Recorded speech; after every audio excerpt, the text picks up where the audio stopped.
Morning बच्चों, कैसे हो आप सभी। आज मैं आपको हिंदी में वर्ण के विषय में बताने जा रही हूँ। वर्ण क्या होते हैं। देखो बेटा, हम जो है अनेक ध्वनियाँ बोलते हैं, उन्हें क्या कहते हैं? वर्ण कहते हैं। भाषा वर्ण की परिभाषा बताती हूँ मैं आपको सबसे पहले कि वर्ण की क्या डेफिनेशन होती है। भाषा की वह छोटी से छोटी ध्वनि जिसके और टुकड़े नहीं हो सकते वर्ण कहलाते हैं।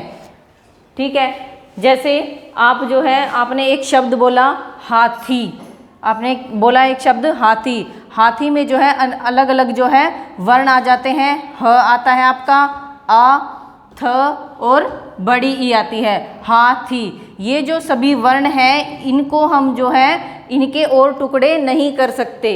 ठीक है, तो ये हमारी क्या कहलाते हैं? वर्ण कहलाते हैं। जैसे मैंने एग्जाम्पल में दिया हुआ है ए, आ, ई, क, ख, ग, ह, म और अक्षय, ये हमारे क्या होते हैं? वर्ण कहलाते हैं।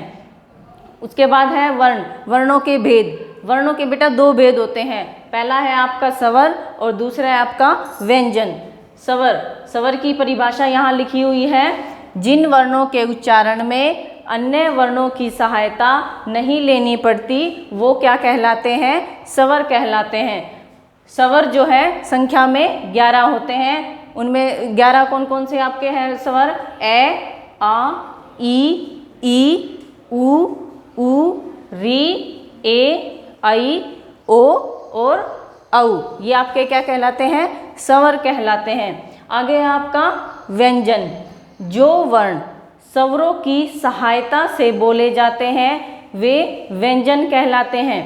देखो बेटा, अभी आप मैंने स्वर के बारे में बताया था कि स्वरों में जो है अन्य वर्णों की सहायता नहीं लेनी पड़ती और ये जो व्यंजन होते हैं इनमें, इन व्यंजनों में स्वरों की सहायता लेनी पड़ती है। ये जो आपके व्यंजन होते हैं ये बिना स्वरों के नहीं बोले जाते। व्यंजनों को जो है, व्यंजन हमारे संख्या में 33 होते हैं, जिनमें से जो 25 व्यंजन है हमारे उनको जो है हम 5 वर्गों में बांटते हैं। वो वर्ग हमारे यहाँ मैंने लिखे हुए हैं। सबसे पहला क्या कहलाता है? कवर्ग। दूसरे नंबर पर है आपका चवर्ग, तीसरे पर टवर्ग, चौथे नंबर पे आपका तवर्ग और 5वें नंबर पे आपका पवर्ग। इनको 5 वर्गों में बांटा हुआ है। क से लेकर म तक हमारे 25 व्यंजन है ये। ठीक है। उसके बाद हमारे अंतस्थ व्यंजन, स्पर्श व्यंजन, अंतस्थ व्यंजन, ऊष्म व्यंजन।